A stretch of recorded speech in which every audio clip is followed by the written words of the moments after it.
Last podcast on the left is all about the facts. So when Southern New Hampshire University came on as a sponsor, it was time to do some research. Turns out they offer more than 200 online degree programs, and get this, criminal justice and psychology are some of the most popular. Classes have no set meeting times, and tuition rates are some of the lowest in the U.S. Want to learn even more about SNHU? Visit snhu.edu/last. Insurance isn't one size fits all. That's why drivers have trusted Progressive's Name Your Price tool for years. Just tell Progressive what you want to pay, and they'll show you coverage options that fit your budget. Visit Progressive.com to find a car insurance rate that works for you. Progressive Casualty Insurance Company and Affiliates. Price and coverage match limited by state law. There's no place to escape to. This is the last podcast. On the left. From your grave. That's when the cannibalism started. What was that?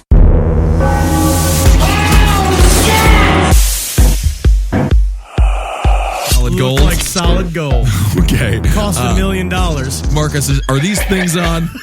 These things are on, although we did not get all of the Ben is a tuba talk. Oh, yeah. No, yeah. Keep the tuba talk in there. Okay, for those that missed it before the mics were on, Henry said I was a tuba. You are a tuba because you sound like farts, but you look like $1 million. Look like $1 million, which seems like a very expensive tuba. Yeah, and if you buy a tuba for $1 million, you got ripped off. Yeah. Some guys walking down the street being like, "Can you believe I fucking hoisted that broken tuba on that tubaless moron?"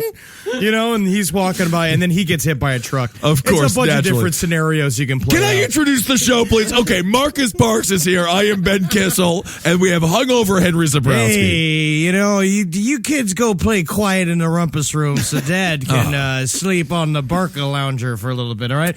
Daddy's having a bit of a headache because Mama won't let him party in the house. Isn't that sad? So, of course, he's got to drive drunk home. Yeah, you know how it is, but I'm good driving drunk because I'm confident. That's I'm right. turning on my turn signals back and forth. You know where I'm going. Just going straight, though, but turn on the turn signals. Just so that they're afraid that I'd turn. Yeah. You know, because that's how my kids are always going to be afraid when Daddy turns. Well, that's terrifying. All right, well, let's go on to something more terrifying than Henry Zabrowski driving drunk with a car full of children. Richard Ramirez, part 2, the heavy hitter. Marcus, where are we at? He just killed Maybell. Yeah, he just killed Oh, I'm so sorry. Yeah, Maybell sounds like a cow. Well, Ma Bell doesn't sound that different than a cow. They called her Ma Bell because her name was Mabel Bell. Okay. Oh, wow, that's really close. Yeah. That is very close. I understand. It's a clever name. I like it a lot. After Ma Bell... It's not like... It's like... Yeah.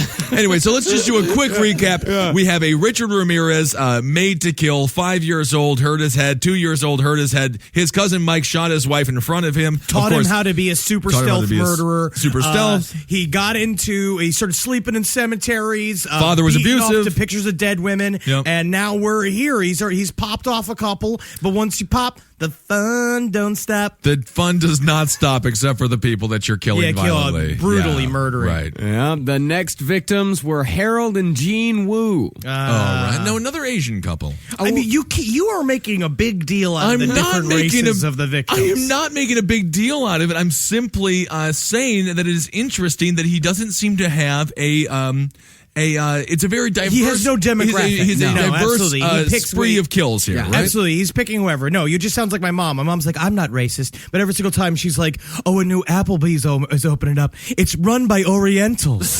Well, that would make your mother racist. What does it matter that it's run by Asian people? First of all, they're Asians.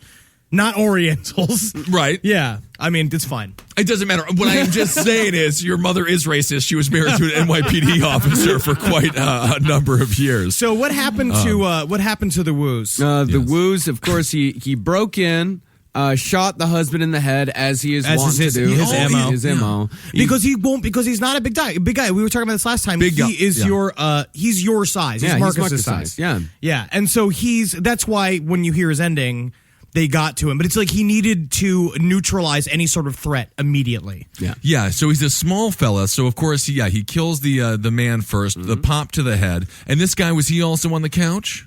He was in the bed. Okay, he walked a lot of times. He would do this sometimes where he would walk into the bedroom and just stand over them, just watching them. for a long time. And then he'd pull out the gun, he'd shoot the husband in the head, and the wife would wake up. And, of course, he'd go to town on her, as he did with Jean Wu, put her in the thumb screws. He loved these thumb screws. Because we said, again, it was used in military interrogation, and he learned how to torture and murder from his cousin who was a Vietnam vet. That's right. Yeah. So he raped the 62-year-old woman. Oh, no, she was 62. She was 62, yeah. A lot of the, I would say the majority of the victims were older. It was a lot of elderly people because it was all about power and control. And, like, this is a person, it's like, I could grab my grandma by the wrists and just, like, break her arms. You know, I could grab her and just go, clack, and make her a skeleton woman. Like, I can see that. Yeah, so you can't, it's just easy to hurt an old woman. Do you think that, as far as, we were talking about when we did our great episode on black serial killers, we discussed the Grim Sleeper. And, of course, when a prostitute goes missing, not a lot of cops go looking. But when a black prostitute goes missing, 0 cops go looking. Do you think that it helped him as far as staying under the radar, killing elderly people, which we throw away in American society? And elderly people are held to be super precious. This is where... not in America, though. No, the Night Stalker was heavily covered. Like, the story was heavily covered. The whole thing, people were outraged. He had total control of the city. When the Grim Sleeper was operating, nobody knew he was operating. Right. As soon as he started attacking it's children and old people, the most vulnerable members of society. When you attack them, you get the whole fucking city looking for you immediately. Yeah. That's why he got caught. I mean, you know what? This reminds me of something. It's the Harlem Globetrotters. When they play the Washington Generals. Tell me. Harlem Globetrotters know they're going to beat the Washington Generals every goddamn time because the fix is in. It's in a script. It's in the script. There's no way he could lose these battles. A 9-year-old, an 82-year-old, a 62-year-old. So he's guaranteed to win. So you're saying Richard Ramirez is the Harlem Globetrotters of serial killers. Yes, I am. And that the fix is it. The elderly and the children that he murdered are the bumbling Washington Generals that riding the pine like worst basketball players of all time. That's correct, Henry. That's correct. Let the record state. This is not on the record. That is what Ben said. That is not on the record. That is simply recorded in podcast history forever, but it's not on the record. All right. So anyway, he shot this guy in the head. Now he's on to his wife. He shoots the guy in the head. He rapes him. God damn. That is where we're at. What is so unsettling about your performance in these last two Richard Ramirez that there's something deeply unsettling about all this. I don't know what it is, but there's something's like making me feel kind of icky. I look over at Kissel, and every once in a while he turns into like a macabre circus like leader with a big top hat on and a sparkly jacket. He's like, yes. All right. And then how did he rape her? See, the beautiful elephant woman. All right. Well, don't talk about my wife like that. So he rapes her, but he leaves her alive. Oh, because again, he's switching it up back and forth. He switches up every single crime scene's a different.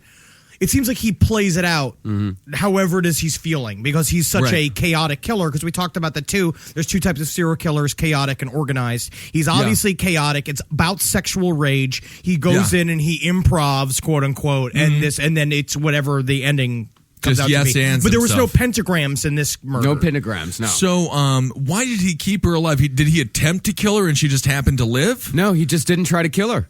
He just doesn't have to. Yeah, he just doesn't have to. Did he ever explain that in later interviews? Why he would keep some of these people he just alive? said that legitimately. He said it's because you don't have to. Because he's totally in control. It's like he becomes God. And then it's like what Ted Bundy said, where it's like, I'm God of this universe. I'm your God right now. I pick and choose whether you're going to live or you're going to die. Sure. Yeah. So it's almost like this is something he showed that he will mercy. He pats himself on the back. Right. And then comes out and then will tear the throat and eyes out of another woman. So in a bizarre way, he's killed a man. He shot him in the head. He raped his wife, but he let her live. So he goes out feeling like a good person. Like a good person. Yeah, he's just like, I went to Catholic Mass. I'm doing okay. It's like when I don't eat all my dumplings. It's like, I've got control. That's right.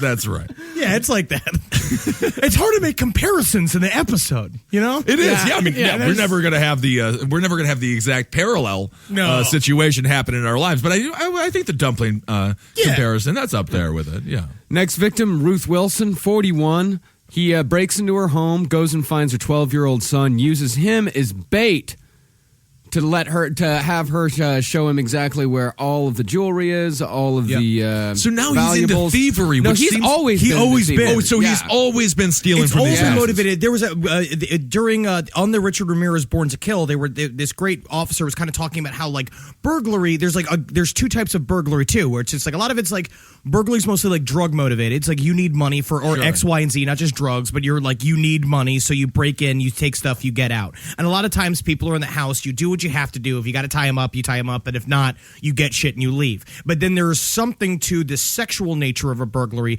about invasion and looking through people's stuff. It's the ultimate voyeurism. You break into their lives. You are in a house, and it becomes a sexual thrill. And that's why when we were talking last episode, is how each scenario kept building and building and building as he was expanding his fantasy. You know, it's so interesting that you say that. It reminds me of a story from college. There was a fellow named Anthony Schofield. All the girls loved him. He was a skateboarder. He was busted with 856 pairs of panties in his But grandmother's in like the apartment. 1950s, it was totally fine to do panty raids. He would just break into women's like rooms and steal their underwear And steal their wear panties, them yeah. on their heads like a bunch of fucking like they're in the Bilderberg group. That's right. You know? Which, of course, Alex Jones, he's yelling at them. Put his foot There's down. a great video there that perhaps we can post on the page. But yeah, so he had 856 pairs of panties, and that's what people kept on saying, like, innocent fun. You know, innocent fun. That's not innocent fun. Just stealing somebody's panties. And he would jack off on their pillows. But that reminded me of what you were saying there. He would go in. That is an ultimate high to be,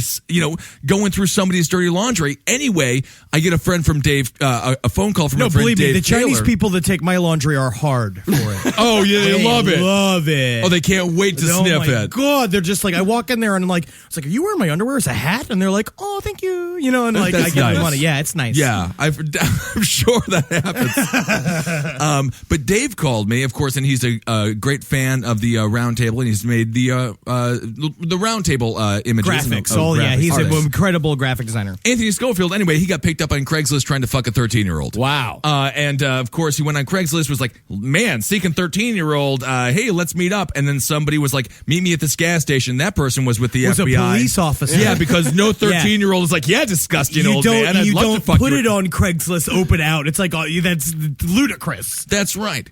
So this is part of the escalation for Ramirez. Well, now because what do you do? Because this 12-year-old, he like put him in another room, Put him right, in a and closet. raped his mother, right? Yeah, put him in a room, But he does did this- nothing to the kid. Did nothing to the kid, and he does the exact same thing with his next victim, Carol Kyle. Did he kill the woman? He did not kill the So woman. this is so we have double rapes in a row. Mm-hmm. Yes. Okay. Yep, and the next one, Carol Kyle, she described him as good-looking, and said that he smelled like wet leather. What? This woman has strange taste in men. Can we agree with that? Wet leather? I never smelled wet leather. I don't want Sounds to. like cowboy erotica. And then an old Jeb rolled over, smelling like wet leather and smoking papers. And he took off them big shiny belt buckle and took out that cow knuckle of his. Oh, and that's I went to great. town on it, and I never knew a better day of being sheriff. Oh, that is hot erotica. Gay sheriff porn. I love it. Ladies just listening to it on an iPod while they ride the horse around town. Seems like Susan's coming all over the top of that horse. 50 Shades of Hot Leather. So what's next? I had a question. What are the time periods between these incidents? They start getting closer and closer. Yeah, so it's about a week in between each It's one, starting right? to get a week in between, a couple, sometime about 2 to 3 weeks in between. And previously it was about a month span or so? Yeah, but between the first and second, it was 8 months. It was 8 And months. then it's like all these guys, it just keeps. And this is a typical rage mode. He's He's starting to slide into what we see with Dahmer, and I'll say where he becomes he's totally raging out. He's going on a fucking. It's like so after you break up with your girlfriend who you had for 5 years, you have sex with one girl, and then like 9 months later you have sex with another girl, but then you start to hit your stride and you fuck all the pussy. Are you talking about yourself? I don't know. It doesn't matter, but it seems similar. It's at this point in which Richard Ramirez, like many other serial killers, almost gets caught, but through the bumbling of the LAPD, goes away scot-free. He was having a real bad night. First, he tries breaking into a house, but sees that the man is awake and is cleaning a gun. So he gets away from there. Yes. He decides he's just going to kidnap a girl out in Eagle Rock. She starts screaming. Someone calls the police. He has to run away from there. Then he runs a red light. Remember, Richard Ramirez always drove stolen cars. Yeah. He was a big car thief. Yeah, he loves stealing cars. Everything, Yeah. because also, like, it was a part of his evasion technique is that you never knew what car he was driving. Yeah. Like he drove like during this whole process, he drove like 5 or 6 different cars. Yeah. And the cop, despite hearing just a few moments earlier the description of the suspect that had tried to kidnap the little girl, and despite the fact that Richard Ramirez was driving a stolen car, just didn't put the two events together. And in fact, the cop asked him, "Hey, you're not the guy killing people in their homes, are you?" Oh my God! What a funny joke. And Richard Ramirez says, "No way, man. When you guys gonna catch that motherfucker anyway?" Yeah. God Oh, damn. so when did that cop marry Courtney Cox? Because he sounds like David Arquette from Scream. He is a Deputy Dewey, if I've ever heard of a goddamn Deputy Dewey. Yeah, I'm sure you're not that guy that we should be looking for. Not at all, and he's like takes it out. He's just like, "You just need to want to sign this ticket here," and he like takes a knife covered in blood and signs it like he's fucking Vincent Price. That is funny. Oh, that's a funny souvenir pen you got there. Where'd you get that from? Some kind of museum in a macabre? And he's like, no, I killed a woman with it. Now, this has been one of my favorite traffic stops I've ever had. I'm This laughing. car's not even yours, is it? No way, no, man. It's not even remotely my car. It's like, you're hilarious. Get out of here. If I could just meet 9 of you a day, my job would be a lot easier, Mr. Your name is Mr. Kyoto? This is this ID.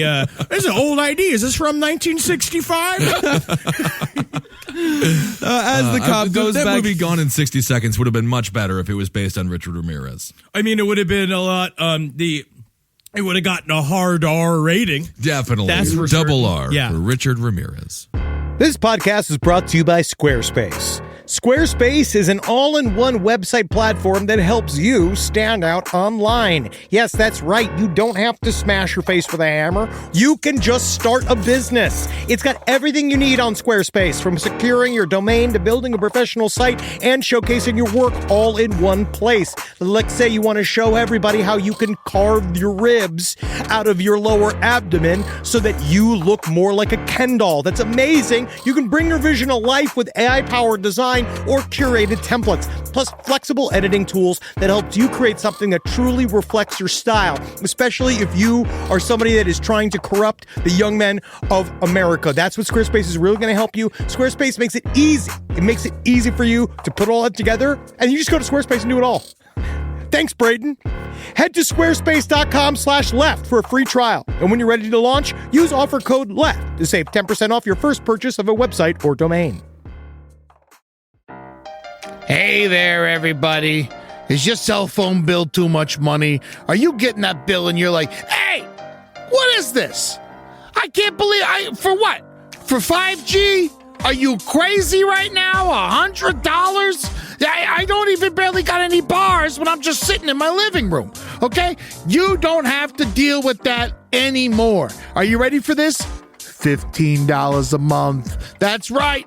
$15 a month on Mint Mobile. Yeah, baby. Get their wireless plan. Because they're just sitting there on the T-Mobile 5G network, and it's just $15.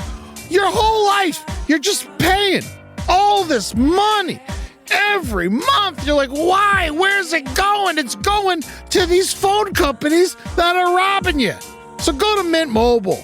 Let them help you talk to your mom.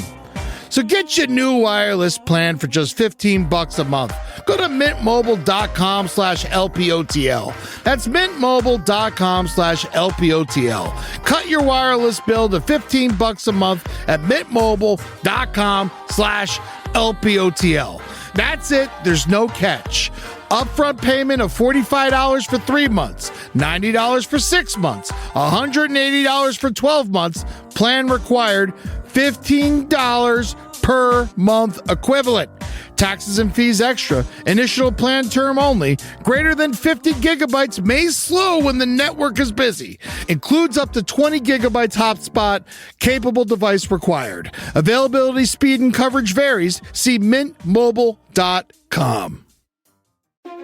It's obvious we love true crime, but it does make us feel a little paranoid about what's out there, as it should. And that's why it's so important to get a home security system that gives you peace of mind. With Simply Safe, you can stop crimes before they even start using their AI-powered cameras to identify threats on your property and alert US-based live agents to take action.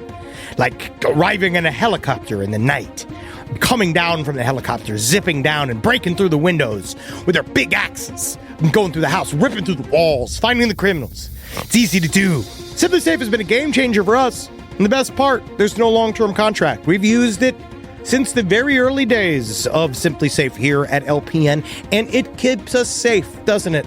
It keeps all of our thoughts inside the building. Then there's the ones we let out because they have to go out because that's a part of it. But Simply Safe keeps the other thoughts safe. And for that, we say thank you, Simply Safe. And we want you to experience the same peace of mind as we, which is why we've partnered with Simply Safe to offer an exclusive discount to all of our listeners. Right now, you can get 50% off your new system by visiting simplysafe.com/LPOTL. That's half off at simplysafe.com/LPOTL. There's no safe like Simply Safe.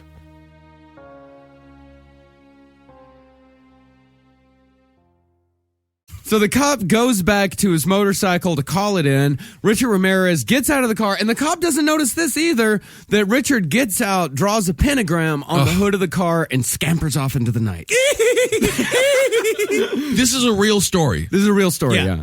And this officer, does he still work in the LAPD? Is he Christopher Dorner? I mean, who the fuck is this idiot? How do you have a job? Can you imagine, though? That's like... But you could see how it feeds into his idea that Satan is really helping him now. Because they talk about this, it's like I bet he really has now... He believes that black magic is making him invisible. Yeah. Like because he keeps incorporating, because now we see more and more satanic imagery come into each one of these killings. Mm-hmm. He obviously thinks he's being protected. What do you think about his Satanism and as far as his religion goes? I think it's an elemental Satanism. It's a primitive Satanism. It's like, it's not like I'm going to wear pewter rings and meet girls at a party Satanism. It's like he believes that he is a demon and he is doing demons' work. It's like fucking House of a Thousand Corpses. Yeah. So do you think, Richard Ramirez, we're reading the Damien Eccles book, of course, from the West Memphis 3, and, he was basically convicted because people had this insane idea of Satanism, and he wasn't even a Satanist, he just liked to research things and learn. But do you think that Richard Ramirez's version of Satanism was the one that was sort of the overall narrative that America took as far as to represent everyone who was a secular humanist? We interviewed Shane Morton, of course. Absolutely. Pretty Face, that was where the idea of devil worshiper came from. They say devil worshippers do this, and that. But actually, it's, Satanism is just essentially, it's a term for secular humanism or atheism. That's all it is. It's a funnier thing to do than say you're an atheist. Right. No one likes to hear an atheist talk. Atheists suck. It's like, but it's Satanism is fun. This is a guy that was like, if I were like, the thing that pops in my head, it's like, someone like Vlad Dracul, like the guy that Dracula was based off of. Like this is a different bloodline. This is a different strain of thought. This is I'm literally doing things for what I believe is a higher. I believe I'm moving with spiritual energy doing the things that I'm doing. Right. Yeah, it's a witch. He's like it's old timey. It's like so he's taking the superstitions of the culture and just like putting them into actual practice. Yeah, because it makes it so much scarier. It's like what Batman did, dressing up like Batman. It makes you super scared. It makes you so terrifying. Much scarier to draw a pentagram on something. And you can imagine how much scarier Batman would have been if he had Down syndrome. See, imagine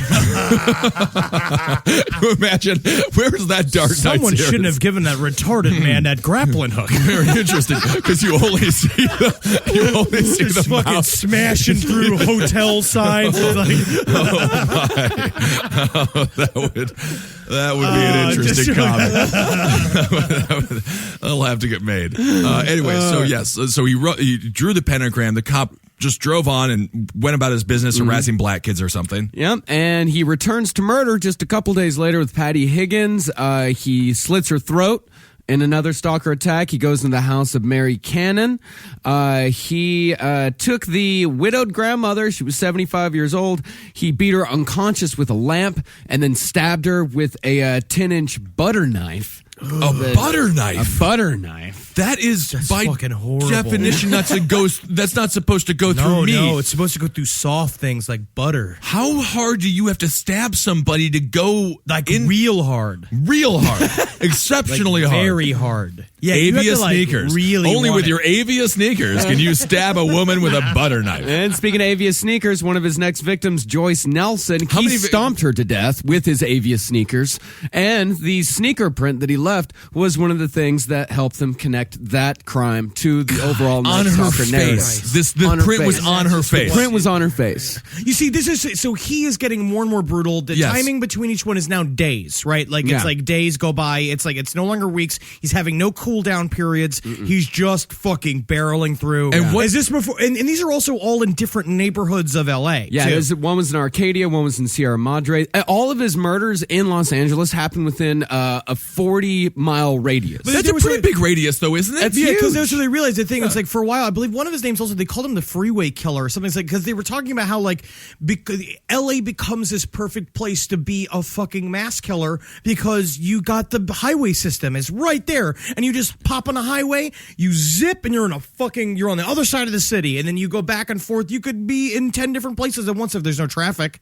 Yeah. And God forbid you get that 405 at 5 o'clock. You imagine, I would love to see Richard Ramirez upset in traffic, be like, I gotta kill that old woman. Yeah. And this motherfucking traffic jam is fucking with my plans. Yeah, this guy would have been I knew I should have taken the 101. Oh, God. So dumb Richie sometimes. This guy, I feel like Richie could have been like a great poster boy for Google Maps. Absolutely. And their like traffic app, you know? And it's just like, I know when I gotta kill a 7-year-old in Glendale, but I gotta be back and to kill a 9-year-old over in Skid Row. I'm watching my Google Maps traffic app. Wearing my Avia shoes. How many kills? I feel like we've burned through so many. Where are we at now? Are we at 11 or 10? I think we're somewhere around 7 or 8. Yeah. Maybe 8 or 9 somewhere. I haven't been keeping track exactly because it does all kind of blur Yeah, because it together. blends together. Because then we have. Is this when he left town for the first time when he goes up to San Francisco? Not yet. Okay. No, he started between June 27th. Just to stop you, what was the media like here at this time? Nuts. So they knew that he was the night. Was he? He wasn't called the Night Stalker. He wasn't, yet. okay. No. He wasn't called the Night So Stalker. he wasn't yet. officially branded yet. No, well, they but had other people- names for him. They had the Walk-In Killer, Right. the Valley Screen door intruder, yeah. The worst Screen name door ever. intruder. Yeah. Okay, so there was a lot of buzz about him right now. Oh, yeah. People all over Los Angeles, like gun sales shot up. People had axes next to their beds. And they were saying had too, tire irons. it was an incredibly hot summer. Yeah. and so That's right. But everyone would keep their windows shut, so all of LA was shut down for the summer. Kind of what happened during the zebra killings, where it was like everyone stopped going places. The city was fucked. People were staying inside. And guard dogs was like this crazy huge run on guard dogs being sold as well. Which of course led to the Michael Vick dog fighting ring. Did it? There's a lot of pit bulls. I'm serious. I'm dead serious. I mean, for all intents and purposes, this is a long lot time of pit bulls ago. were bought for home protection. Yeah, but then, I think that they were it was tortured to death by football players. Like not one all football of them. player.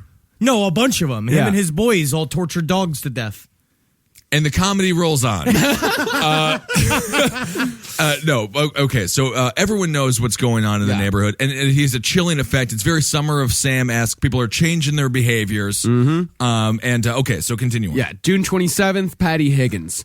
July 2nd, Mary Cannon. July 5th, Whitney Bennett, a 16-year-old girl. He breaks into the house. He doesn't. This is a fucked up story. This was 16? Dude, 16. Set this up. And so that night is the parents were asleep. The parents were home asleep when he breaks into the house and sees her sleeping, and he wakes her up by hitting her in the head with a tire iron, and then he rapes her, and then leaves. Now, the And old your Texas alarm clock, huh? That's when you hit somebody. That's the Texas alarm clock. It's when you hit somebody on the head with a tire iron to wake them up to milk the goddamn cows. Well, I'm not making this up. Why am I being demonized? I'm not making this up. That's a reality. That's the reality. Sure. No, you can call it anything you want. Of course. I grew up in Texas. And That's you how understand it. I got woken up every morning. Absolutely. Thank you, Your Marcus. dad would come in and hit you with a tire iron, rape you, leave you in a pile of blood, and then you'd go shuck the chickens and fucking feed the pigeons. My dad used to wake me up by singing to me. Good morning. Good morning. That's so sweet. You That's see, very the sweet. opposite of how she was woken up. Oh, I see. Yeah, Okay, that's the I'm true sorry. Texas alarm clock. We're very kind people, Ben. Well, I think that this woman got off easy compared to how you had to live. That sounds awful. Mr. Parks singing good morning with a rock hard morning bone.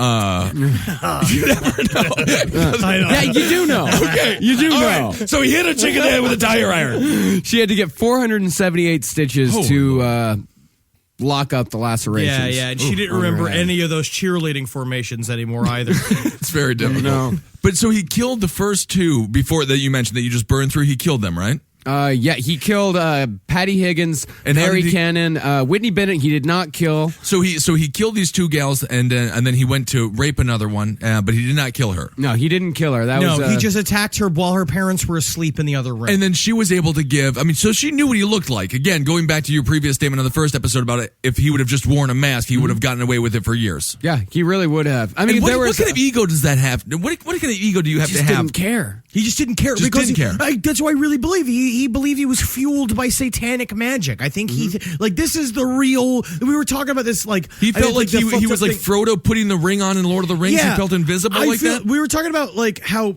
there's another bad analogy. How like BTK was like a dude.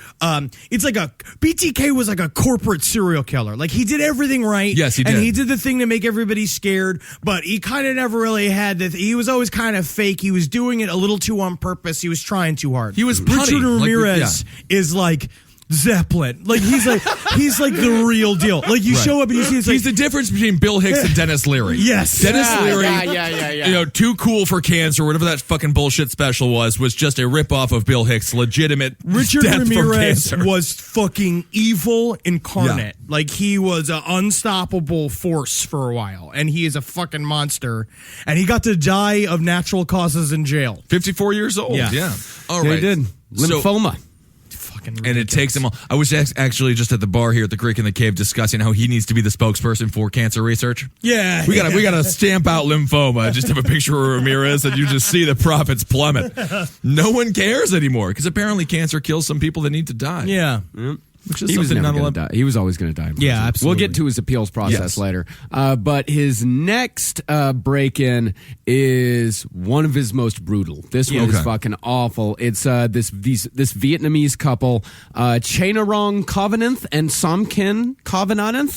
All These right. are hard names. No, but I think Marcus nailed it. Yeah. Yeah, Sure. that was good. Covenant. I feel like you could say anything, and I have to say yes because I don't understand. I don't understand how they pronounce their names. Yeah. So he killed the husband right off. Of Yeah, course. of Yeah, course. he used a 25 caliber handgun. He used 4 different kinds of handguns during all this. 25 I mean, he caliber, used 22. everything. Yeah. When he killed those girls that you just sort of brushed over, did he shoot them with a gun as I well? believe he stabbed one and shot the other. Okay. Yeah. Yeah, he was mixing it up constantly. All over the place.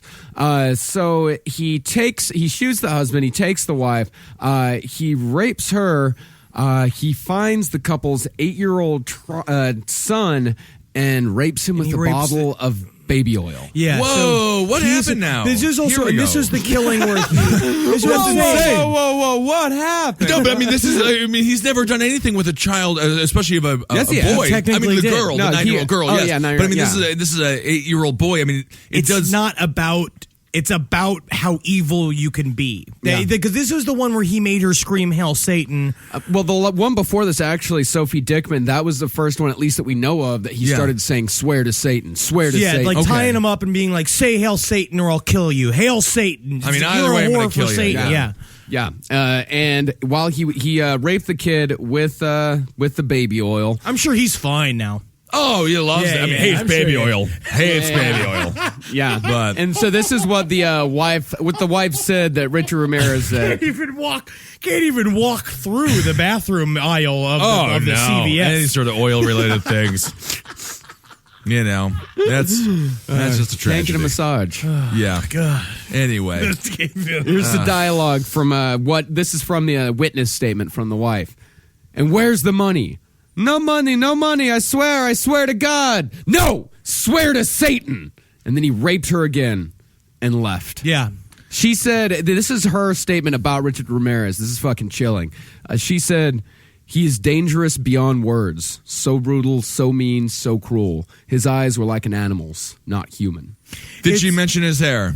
That's, wonderful Beautiful hair though. Yeah. But she had to, because this is the first time that they really start putting together a composite of Richard Ramirez. And how is it taking this long? I feel don't like know. he is Because you're doing- saying this is because the different counties don't talk, they don't That's right. communicate. Yeah. So like they're letting the crime is spreading everywhere, and everyone's claiming each section of the killers to themselves and be Right. like, "This is our Night Stalker murder. That's yours." And it's like eventually like they It's have just to so be funny. like, It's "Well, almost fuck like it." putting together Frankenstein's monster. Yeah. They're like, I got the leg piece and you got the arm piece, Yeah. but like no one gets together and actually makes the beast. Well, there was one guy who tried to bring it all together, and in fact, this is the same guy that caught Gary Ridgway, and the reason why Gary Ridgway was able to operate for so long was because of that exact same shit. LAPD not being able to work What together. a corrupt bunch of motherfuckers. It's so ridiculously LAPD dumb. is just filled with the worst.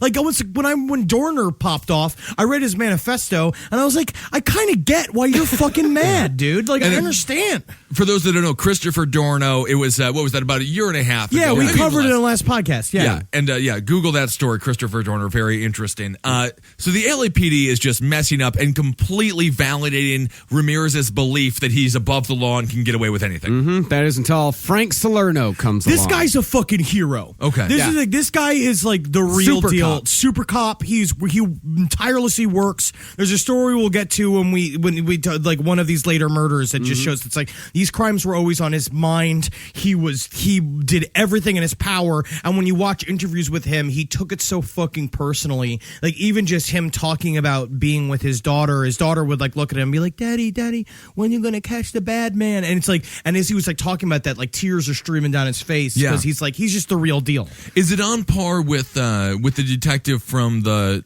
Jeffrey Dahmer files? Is it on par with That that? guy man? was more of he got the case flopped on his lap. Yeah. Right. This was a guy who had to go and pick up all the different strands and tie them all together. And so the Frank Dahmer was- was just the fucking septic tank ran out, and they were like, "Oh my god, this thing is in the water," like and then someone calls the police, and then all of a sudden you're the guy who cracked the Jeffrey Dahmer case because you have to go like sweep up humans' fingers for fucking 5 days. It turns out the pervert did it.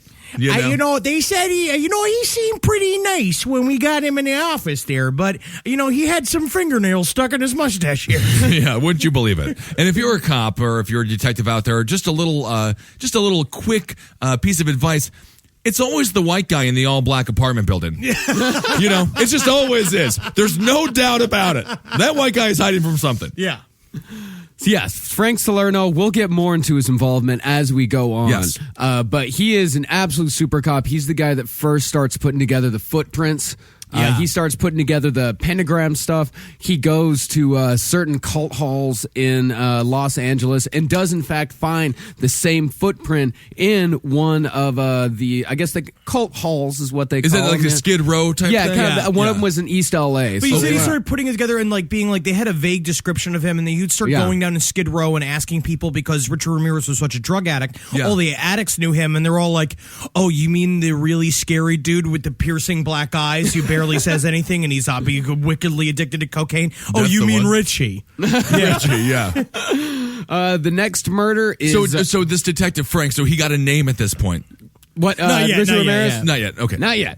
Okay. But no, he's just started putting the people had said they'd seen this dude. Right. They kind of knew who the dude was. They knew who they were looking for. They were looking for a rangy dude with Kinda, long black sorta. hair, like Spanish guy. They knew that they were kind of looking for that, but that's half of L.A. Yeah, I mean, you just described Antonio Banderas, a very attractive man. The next murders, this would be Max and Leela Needing. He switches it up again. He brings his own machete this time. BYOM, huh? Yeah, I mean, because that's the thing. It's at this point, it's like he's slowly turning into the guy who brings his own pool cue to the billiards place. By the way, there is nothing sadder than watching somebody think he's being super cool by bringing his own billiard pool to his own stick. Anybody down for a game of round table ball? That's what I call pool. Yeah, I'm not going to play with you because you're taking this very seriously. I'm drunk off my ass, because I'm here to watch football. Anybody want to play some pinochle? You are hammered, and you've somehow screwed that in backwards. So he brings a machete to this kneading house. Hacks these people up in their beds, and then just shoots them both in the head and leaves. Okay, so Just straight, just murder. and Yeah. no sexual assault in this Yeah, one. no sexual assault. He just cuts him up, shoots him in the head, robs the house, and then goes back and cuts him up some more. Is the only theme here robbery? That's Does the he only. It's always is breaking and entering. It's Yeah. always breaking and entering, but is it always robbery as well? Not Yes. always. I mean, he's taking something. Yeah, he does everybody. take. Well, one of the people that eventually, when they were closing the net in on him, they talked to his fence, and they were able to match a lot of the stolen objects that Richard Ramirez had sold to this guy with the missing objects from the people's houses. Yeah, because he's still got to pay his rent. He's still got to pay his utilities, and he's Sure. still probably renting movies and doing stuff every once Yeah. in a while. You know, you got to have some fucking pocket cash. It must be weird for a landlord to get paid in blood-covered diamonds or Yeah, like blood-covered yeah, necklaces and shit like that, you know? Just a woman's scalp. Yeah, that's... Is this money? No, Ricky, you need the money. Everyone's so scared of him, you know?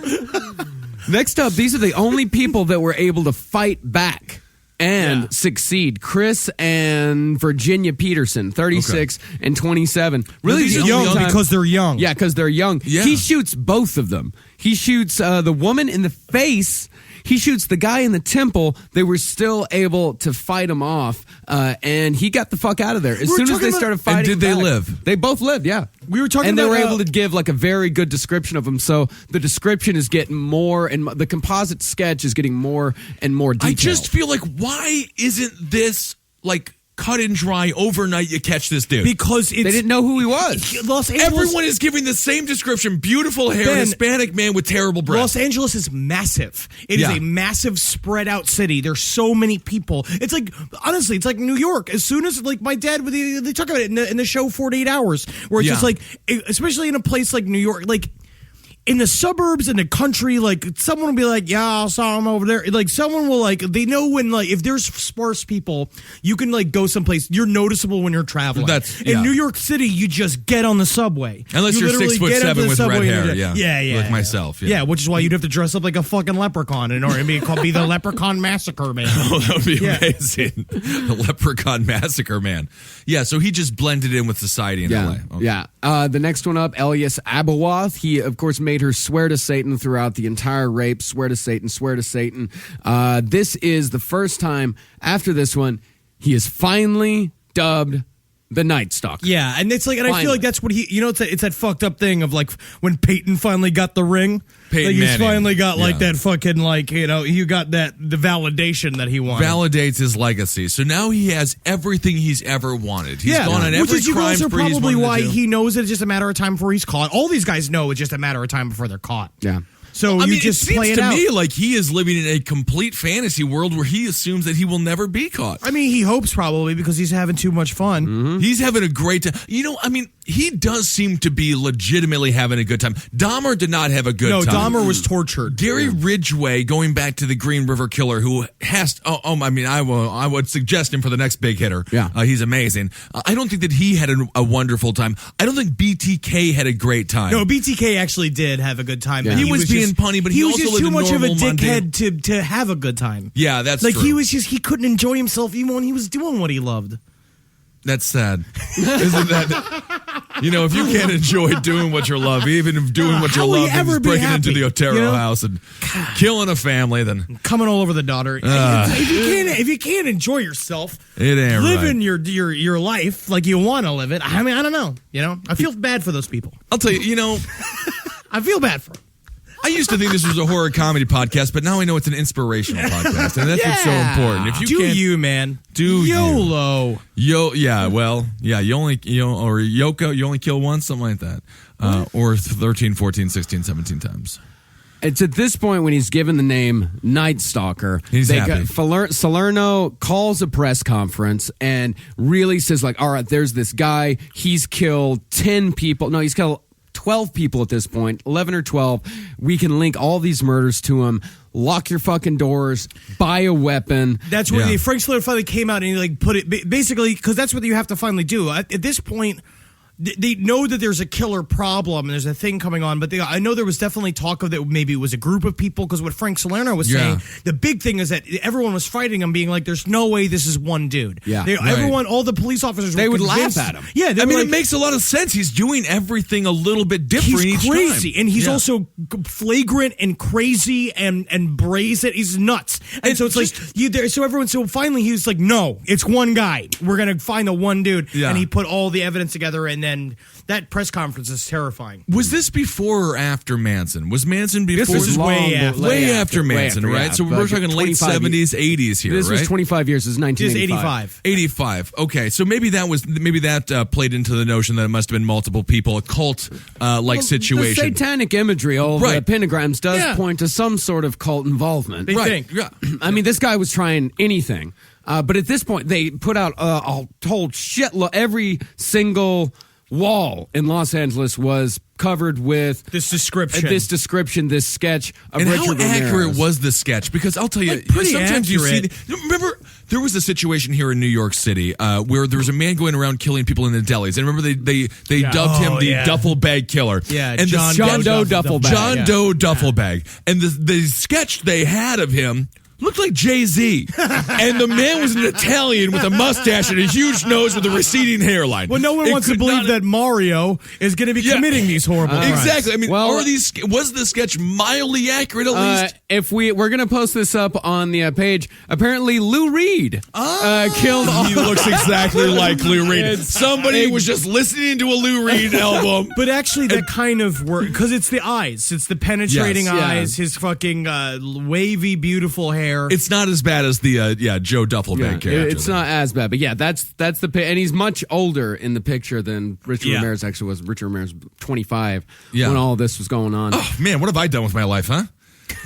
32 years old. Well, you haven't murdered anybody, so let's call that a plus. Oh, that's good. That's a positive. That's something you can put in your win column. Thank you, Marcus. You're welcome. I really Ben. appreciate that. Rarely Never succumbed to my demons.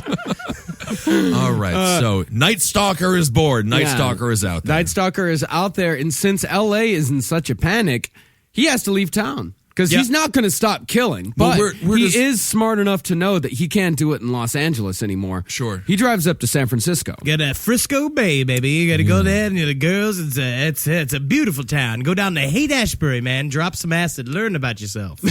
Look at the walruses. There's a lot of walruses there. And seals. What? They're seals. Really? Yeah. Cool. Yeah, Fun fact. Yeah, great. Yeah, the seals are awesome. They hang out around Alcatraz. You ever been to San Francisco? Alcatraz? See, if I was a prisoner, I'd be like, we got to start riding some of these seals. Hey, you guys, look right out their window. They got horses out in the ocean right there when we need them. All we got to do is stab a pencil in their neck, and we hold it like it's two holsters. That's a good idea. I'll get us out of Alcatraz. And that was the most retarded prisoner. Floating dead and fucking being played with my dead body tossed back and forth by seals. I do like the imagery. I do like that.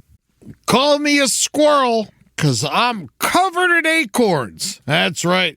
So many people are focused on where their money is today.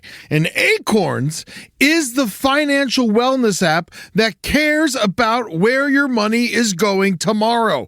Let Acorns work for you. You put acorns in the ground and you're gonna get trees tomorrow. That's right, investments. And with the Acorns potential screen, you could find out what your money is capable of. I always do that. I'm like, I want to invest in something that I like. Let's say cheeseburgers. Okay? That's kind of hard to do. Acorns will help you find a cheeseburger that is right for you. So sign up now, and Acorns will boost your new account with a $5 bonus investment. Wow!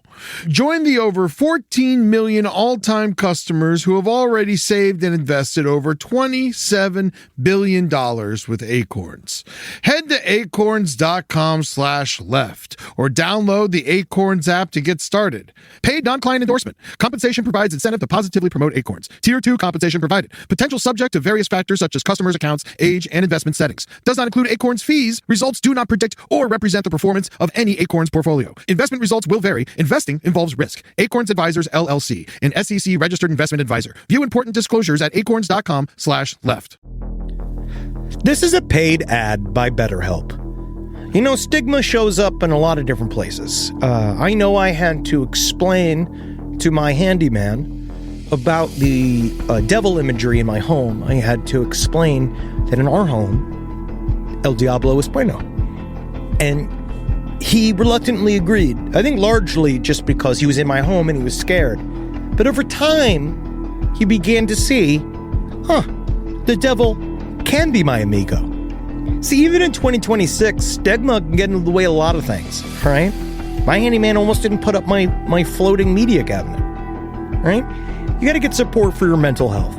Maybe you've encouraged friends to consider therapy while avoiding taking the first step yourself because you're busy, worried what others will think, or telling yourself you should handle it alone.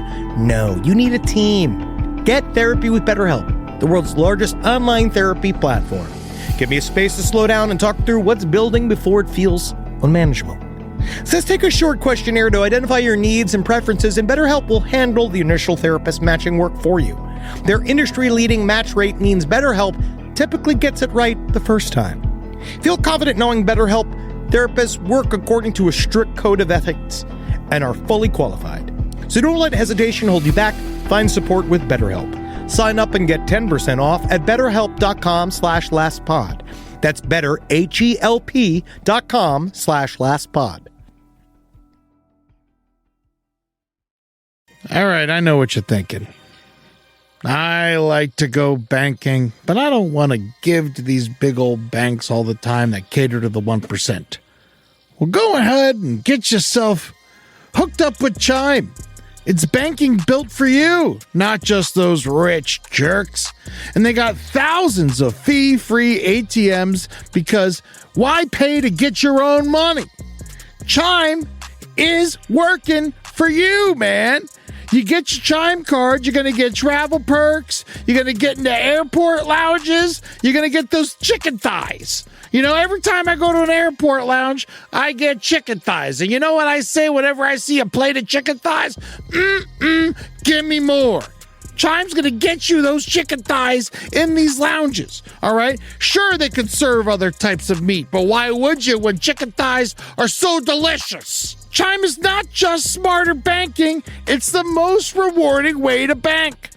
Join the millions who are already banking fee-free today. Head to chime.com/left. That's chime.com/left. It only takes a few minutes to sign up. Chime is a fintech, not a bank. Banking services for Chime Card provided by Chime's bank partners. Optional products and services may have fees or charges. Stated cashback for Chime Prime only. No minimum balance required. For more information on travel perks, go to chime.com/disclosures. He killed Peter Pan. Okay, well, explain that. Richard Ramirez killed Peter Pan. He killed a 66 in San Francisco. He killed a 66-year-old Asian man named Peter Pan. Oh, yeah. You see, the problem is that no one was there to clap and like bring him back to life. Yeah. know? Pixie dust and things like that That's probably would have name. helped him. If a kid's last name's Pan, why call him Peter Pan? It's like someone called like someone being like the last name like McDonald. And then Ronald. we were like, you want to be like, oh, we should name him after our Joseph, our grandfather, but we got to name him Ronald. Fuck this kid. Yeah, Ronald McDonald. No one's going to make fun of him. Yeah, this kid's done. I'm so glad. Already, you don't have to worry about this kid. During my research, I found this great article that was written in like such cheesy true crime style. And there's this one excerpt that I'd like to read from it right now describing the Peter Pan murder. Yes, Fantastic. please. Of course, Satan was guiding his every move. He knew that. Why fret about getting caught? All these homes. And yet not once had the resident heard him entering. The devil silenced their ears while they slept. And he, Richard Ramirez, then took it a step further. He silenced them forever. More blood to feed hell, to keep its furnaces burning. Inside the house, Ramirez looked at his watch. Midnight. A good time to kill. This is the Motley Crue plot. Yeah, this is the thing. When do they rape the groupies? He checked his weapon once more. Yes, cylinder loaded. These homes were all laid up pretty much the same. He knew where the bedrooms were by instinct. Without pause, he walked to where the couple slept, found them snoring, and pulled the trigger. He loved the way their bodies jerked upon impact. His senses tingled, watching them rattle in death, hearing their throats beg for air, watching as their pillows darkened with life's liquid underneath what was left of their skull. See, we were talking about with our friend of the show, Nicolette. She was talking about how, like, wouldn't you just wake up and run screaming out of the bed as soon as your boyfriend got shot in the head? Yeah, you got to think that would be a real eye-opener there. Something that would get you out. This guy jacked off to that. Yeah, right. Like that's a penthouse forum, right? Yeah, like, yeah. This guy really enjoyed writing this Richard Ramirez article. It was very long. It's not true. He wasn't like he took a lot of poetic license. Midnight, and now it's time to go. He wasn't having tea at 3 p.m. every goddamn day. Good time to kill. I suppose midnight is a fine time. It's a fine time to smoke a joint and watch a movie. Yeah, I love that. That's my favorite thing to do at midnight. Yeah. Yep. Richard Ramirez after. But this is the kind of press. And did that come out during? Well, Richard was still on his killing spree. What do you mean? That piece of that article. No. This is written by some jack off on the internet. Yeah, way later. Yeah, okay, yeah. I got him like Wave Rider 9499. Yeah, but I would assume it was a similar sort of sentiment that these people were writing as far as like in the newspapers and things like that. They must have been coming up with these really grandiose ideas of what the Night Stalker was doing. Of course, and I'm sure that he loved every goddamn second of that. Probably just watching Price is Right, and eating fucking Hot Pockets. Yeah, because he's just a drooling dipshit in Avias. Yeah, going into a house with a machete. He's a total piece of shit. Like he would be the worst employee at the Burger King if he wasn't Richard Ramirez. Yeah, yeah. All the burgers got bites taken out of them. Yeah, and he's just like, I'm a vampire. You are fired. You are fired, Richard. Oh God, I wanted to be fired anyway. Well, see you soon. When I come back and murder you. Do you guys think he was serious about? Nah. Richie! I got Richie! All right, so things are really heating up for the Night Stalker. Yep, he draws a pentagram on Peter Pan's wall and writes the words "Jack the Knife." I mean, that's just him just reaching for shit. No, that's a Judas Priest lyric. Yeah. What the fuck is wrong with this guy? He's having fun. The 1980s, he took Judas Priest lyrics Judas Priest to was heart, the most AC/DC to heart. I love like, Judas Priest. But at this point in time, you forget, now we look at Judas Priest as a bunch of gay clowns. Back in the day. I saw them live at the Masters of Metal in New Jersey, and they weren't clowning around, Henry. No, that's what I was saying. Very serious. Back in the day, Judas Priest was like the hardest band around. It's like Judas Priest and AC/DC were fucking the devil's music. That's right. Yeah. Yeah. It was wonderful. Yeah, that was when it was good. When you can wear a leather cap, but no one said you were gay. They said that you were tough. You were tough. That was. You remember that? You can wear a leather ascot and like in tiny go-go boy shorts and big long boots, and everyone be like, "Look at that tough dude." Yeah. Nowadays, they're like, "Go back to Soho." Well, Richard returns to Los Angeles after this, and despite his face being everywhere, and in fact possibly bolstered by it, he goes for what is his last rape and murder. Bill Carnes and the woman in this particular murder rape, I found 3 different names for her. Her name is either Carol Smith, Inez Erickson, or Renata Gunther. Well, it's Gunther. It's Renata Gunther. No, but this, he's definitely bolstered by what's going on in the media because he breaks into these people's house. They're engaged to be married, by the way. He shoots Carnes 3 times in the head, turns himself over to the woman, and he says, "You know who I am, don't you? I'm the one they're writing about in the newspapers and on the TV. I'm the screen door intruder." Yeah. And he forces her. He says, "I love Satan. Say I love Satan." Beats the fucking shit out of her, ties her up with neckties, and then sodomizes her while making her say "I love Satan" over and over and over. Well, we've all done that. And then at the end of it, God damn. We've all done it? We've all done it. You've done it? Marcus has done it. I've sodomized a woman. There we go. Halfway there. I hate the term sodomize. Yeah, I know. It makes it sound like I did something horrible crime. Really, like a horrible like you're Richard thing. Ramirez. No, I have sodomized a few women. The only, of course. That makes me sound like I'm a horrible person. You're not a horrible person. It was all consensual. Yeah. Well, they loved every second of it. I'm sure you were a very attractive You're a very attractive lover to these gals. Very gentle, Ben. I'm Yeah, sure. he's good. Yeah. He's been in a loving relationship for a number of years now. That's what some would say. It takes love. That's good.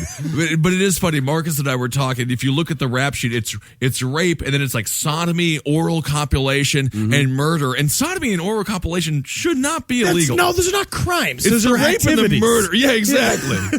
So it is kind of bizarre that I would say that you can make an argument that 2 out of those 4 crimes that he supposedly committed, he should have they're been not charged proof. with. So this happened. He got away with this. What was the buildup that they got? Did they identify This him? right here. Did he kill this woman? He Yes. did not kill her. Oh, okay. No, he didn't. She just killed the man. He as he was walking out of the house, he found $400 and he says, "You know, this is all that saved you. This is all your life is worth." He said, "I would have killed you if you didn't have the money." And then he says, "Tell him the Night Stalker was here." And she said, "I will." He said, "Say I love Satan." And she said, "I love Satan." Like And he- it's Cheers. Yeah, just your friendly neighborhood Spider-Man. What is happening? Say you love Satan, and then laughs and then leaves.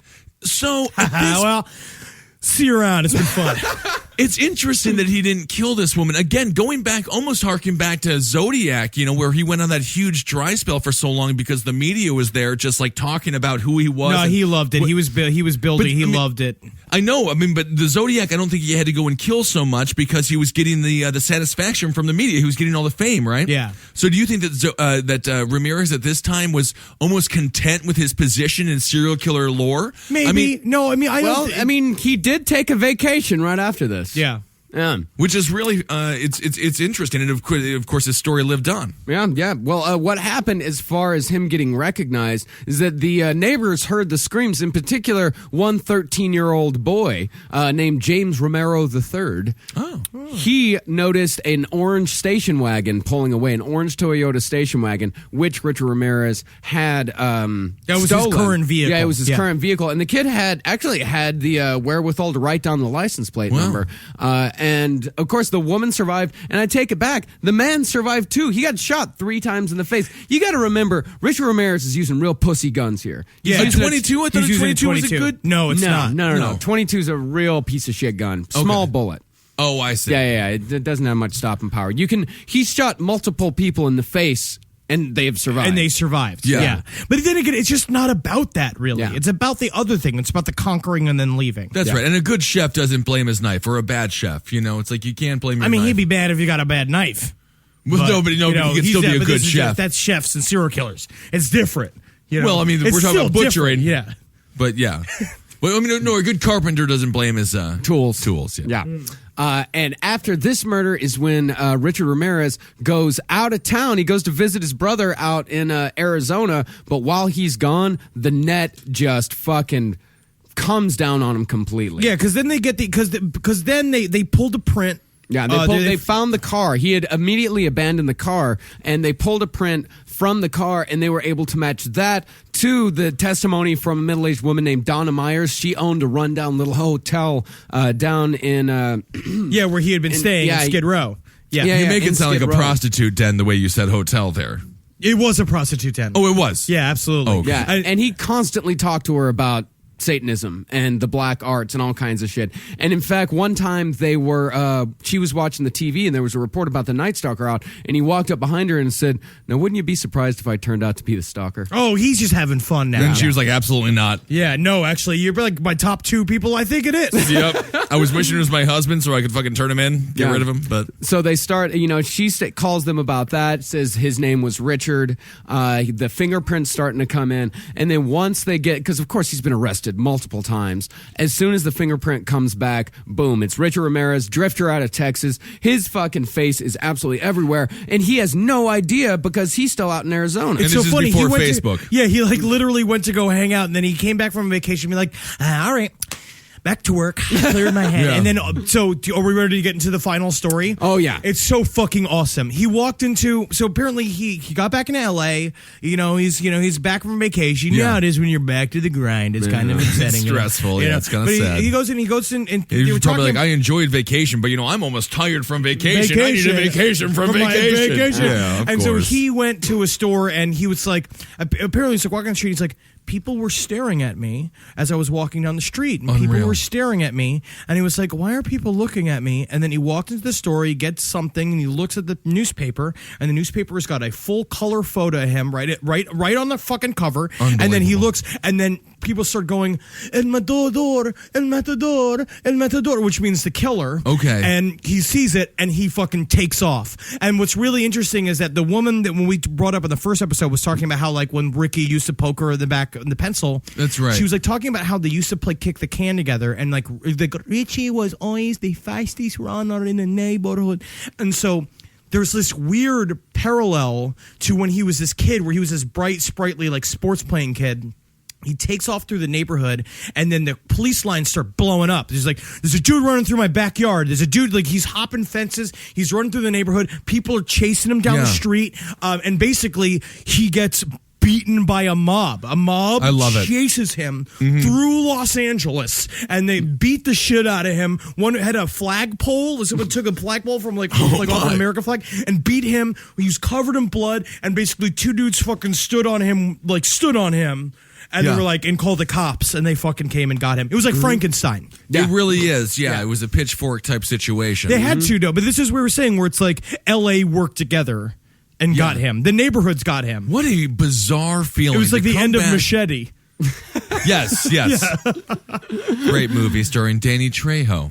It's a wonderful movie. When he was arrested, he told a cop, I want the electric chair. They should have shot me on the street. I did it, you know. You guys got me, the Night Stalker. Hey, let me have a gun to play Russian roulette. I'd rather die than spend the rest of my life in prison. Yep, absolutely. So and then he went to jail, and then began his super sensational trial. It caused the trial lasted 4 years. It cost the state over $2 million in legal costs. Why did it last so long? Because the defense attorneys kept giving him the runaround. First of all, he had half a dozen attorneys. He kept firing attorneys and bringing them in. They kept trying to find every single loophole in the system. But he would have the pentagrams drawn in his hands and doing the thing, and he was doing he was just doing like off the cuff interviews with people talking about Satan. Yeah, and he kept yelling "Hail Satan" in the middle of the trials. They interviewed 3,000 potential jurors to finally get down to 12. Like because someone everybody, how do you do it? Yeah, how do you do it? It ended up being 6 Hispanic, 6 black jurors that were on the trial for Richard Ramirez. There was one juror. This is kind of a funny story. There was one juror. Well, there's just one of many. You know, it's a laugh a second. One juror, there was this rumor that Richard Ramirez was trying to smuggle a gun in. Someone was going to give him a gun. Because he wanted to shoot the prosecuting attorney. Yeah, he wanted to shoot the prosecuting attorney. He did? Yeah, it's Richie weird. wanted to shoot the prosecuting attorney.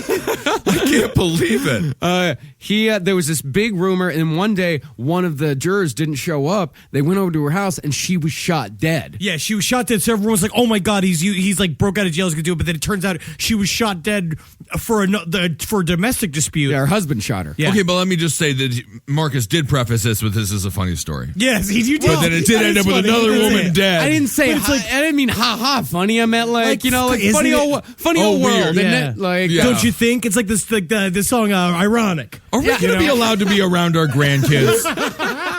Is that? I'm concerned. There were over 100 witnesses in the trial. So many eyewitnesses, people that saw him here, people that saw him there, everywhere. Here's the impact they said the media had on Richard. This is from a book by Philip Carlo. And this is to me, it's really fascinating. Yeah, it says, for the first time, he realized that to people like him, people of the night, he was a hero. He was somebody. He liked that. For his whole life, he'd been a tall, lanky nobody, just another angry-eyed, hungry face in a hungry crowd. But now people stopped. People paid attention, stared, and pointed. He figured no matter what he did, they were going to convict him and kill him, so he decided to take control. But we talk about this all the time with serial killers. In America, we have this weird sort of, like, they really believe that there's like a personal timeline that you reach this point in your life, you should have a family, you should have XYZ, you should have a job, you should have this level of success. We now are in this place now where, especially in these times, and like in 2014, that people want that validation from people they don't know. They want to be famous. Yes. Everybody wants it. And this is just a perfect example of just somebody who, like, he was a misfit. He wasn't, all these guys, every serial killer, they're always like, they're not good at anything. They can't make personal relationships. They're monsters. They don't know what to do. They can't make their way in America. So they're like, well, you know what I can be? I can be a fucking super killer. I'll get my face on the cover of the whatever LA Times. Yeah. Any which way possible. And I a big can. scary, and then If I'll that go means- from a frail little piece of shit kid That's to right. the scariest motherfucker in LA. I'll get on MTV. I can't sing. Well, I'll get impregnated because I'm 15 and a half. Yeah, and then I'll be on 16 VH1. Yeah, it is a very similar thing, and that's a good point. And it's really fascinating. You wonder if there was the reality show outlet for Richard Ramirez. Oh, my God. Would he just be the next or the latest pickup artist? Yeah, would like he have Bachelor, like but with the Night Stalker, and it's him in a concrete cube. Would he And be they have Chris to keep- Angel? He gives the rose through the cube, like the cube bars. Yeah. And then they come in and he's grabbing at their hands whenever they get close to him, and then they pull away and be like, "I understand, Richie. Nobody else does. I can't That's wait right. to get some one-on-one time with him." He definitely. Oh my God, he ate my breasts. Oh wow! And what a good meal they were. It is weird. It is the time. You could argue that he did do exactly what society sort of wanted him to do. I mean, After they start feeding the dialogue, after they start making the storyline, he did just fill an outline. that right? was the argument he made to himself, was that's how you validate it. Be like, they wanted this out of me. Let's hear what he has. Let's hear what he has to say about exactly that. People in this day and age are brainwashed and programmed like a computer at being nothing more than puppets. This nation, this country is founded in violence. Violent delights tend to have violent ends. Madness is something rare in individuals, but in groups, people, and ages, it is a rule. Killing is killing, whether done for duty, profit, or fun. Men murdered themselves into this democracy. You're good at reading your script, Richard, but you're not much at answering my direct questions. A lot was made that you're a devil worshiper. Do you worship the devil? Have you ever studied Satanism? There are different sects of Satanism. Have you just yes or no? Have you studied Satanism? Yes, I have. Are you a worshiper of the devil? No comment. Come on, Richard. I can tell you a little bit about Satanism. Well, I'm interested in hearing what you got to say then. It is undefiled wisdom instead of hypocritical self-deceit. It is power without charity. A Satanist admits to being evil. Do you admit to being evil, Richard? We are all evil in some form or another. Are we not? I'm asking you the questions, my friend.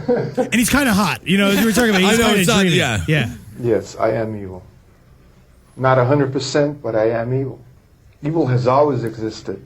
The perfect world most people seek shall never come to pass. And it's going to get worse. The great epochs of our life is when we gain the courage to rebaptize our evil qualities as being our best qualities. He kind of sounds like the Native American from Wayne's World 2. He does. He really does. That's great. Yeah, no, but he did it. He lived for something technically bigger than himself. What he said, he said that was a part of, that was how he validated it as well. And then he went on to get married in jail. He got married in jail to a woman. Yeah, had a great time during the trial. He laughed his way through the entire thing. Absolutely. When a woman was describing being raped next to her dead husband's body, he cackled. Right. Like as loud as he possibly could. And now he's also playing the part of the black hat. You know what I mean? That's I think that he did think it was very funny. Yes, of course, yeah, because he did it. And then, but then he went on to die in jail At of 54 cancer, years old, leukemia, and but he was that was a true fucking monster. That's a true American monster. He's the scariest one that I think it's the scariest one we've researched so far. It's important. So again, what have the lessons been? If you're in a fight with your couple, don't have one person sleep on the couch. Yeah. Sleep in the bed together. Say you love each other. Yeah. Keep your door shut. Fuck's sake. Yeah. Get a gun. I guess I don't know. You have a knife by your bed. Have a knife. I have I have a stick that I use. Well, you're repulsive. No one wants to use bring it it also to your to house. put a rag on it, and I fucking scratch my ass with it. That would work. So it's got a twofold purpose. I mean, I don't know, man. Just be careful of people with beautiful hair. This is a dude who is, looking into his eyes is like looking to the eyes of like the real devil. He was a real monster. He was a beast and it's a great for dumb human comedy. being. Great for comedy. That's why we do it. Thank you guys so much for listening. And that's I guess this concludes our two-parter. Yeah, absolutely. Join the Facebook page. That's right. I'm going to be in LA. So You'll be Skyping in. I'll be Skyping in from here on out for the next 2 months. If you're in LA, and you got a line on free burritos, let me know. I'd love that. Yeah. Keep Henry happy when he's out there. Of course, Henry loves you. That's his at Twitter, Marcus Parks, and then I'm Ben Kissel.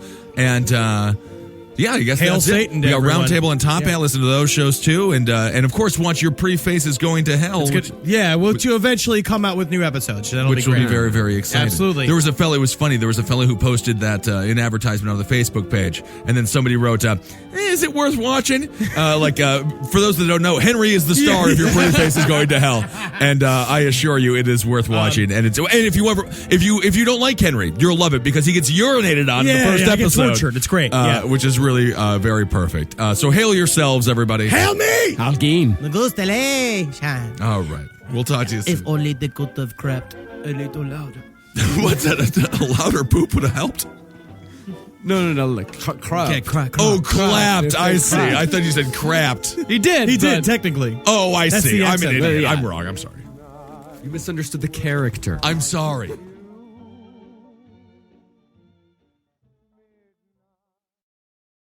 I wrote a little song to remind you, Choice Hotels get you more of the experiences you value. The Cambria Hotel's got it all. A rooftop bar, have a ball. Cocktails up here feel just right. Is Cambria amazing? Alright. Bring a date, your team, or even your mom. Book direct at choicehotels.com. See you on the roof. Whether you're rushing out the door or eating on the way to work, conquer morning chaos with Belvita. Baked with whole grains, Belvita breakfast biscuits go great with coffee and are a part of a balanced breakfast when paired with low-fat dairy and fruit. And when you're looking for a post-breakfast snack to tide you over till lunchtime, try Belvita Energy Snack Bites. They're a good source of fiber and come in delicious flavors like banana dark chocolate with sunflower seeds. Find Belvita at your local store today.